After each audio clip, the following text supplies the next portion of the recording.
लोकसभेला बारामतीमधील केवळ 4 बूथला आपण पुढे होतो आणि इतर बूथला मागे होतो।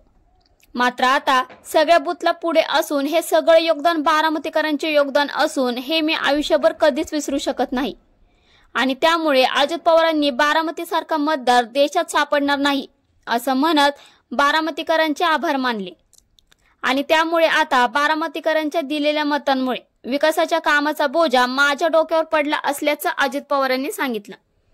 राज्यातील जनतेने महायुतीला बहुमत दिलं असून आतापर्यंत एवढं बहुमत कोणत्याच सरकारला मिळालं नव्हतं, त्यामुळे आपलं सरकार 5 वर्ष भक्कमपणे असा विश्वास देखील अजित पवारांनी व्यक्त केलाय।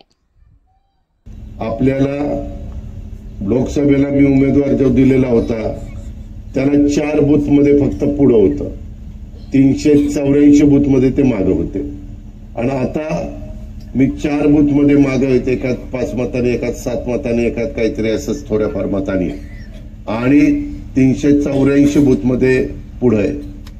त्याच्यामध्ये आता ते सगळे योगदान बारामतीकरांचं मी ते आयुष्यभर विसरू शकत नाही आणि त्याच्यामुळे कधी आल्यानंतर पुन्हा तुम्ही 1 लाखाच्या पेक्षा जास्त मताधिक्याने विजय मला केला। मी 22 तारखेला तुमचे आभार मानण्याच्या करता अधिवेशन संपल्यानंतर संध्याकाळी येणार आहे, त्यावेळेस मी मला जे काय विस्तृतपणे बोलायचं मी ते त्या ठिकाणी बोलीनच, परंतु बारामतीकरांच्या सारखा मतदार देशात सापडणार नाही।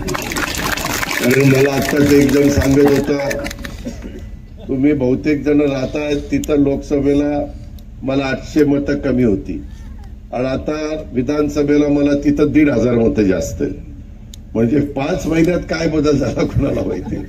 800 मतांनी मायनस असणारा भाग 1,500 मतांनी प्लसनी जातो। अर्थात तुम्ही मतदार राजा आहे, त्याच्याबद्दल मला काही बोलण्याचा अधिकार नाही, तो तुमचा हक्क आहे, तो तुमचा अधिकार आहे। विकासाची कामं करणं हा आमचा प्रश्न आहे, आमचा अधिकार आहे।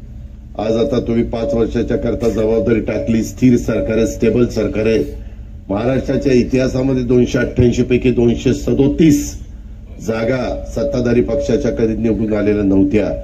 महाराष्ट्राच्या निर्मितीच्या नंतर पहिल्यांदा तेवढ्या जागा त्या ठिकाणी निवडून आल्या, त्याच्यामुळे 5 वर्ष आपल्या सरकारला कुठला काही धक्का लागायचं कारण नाही।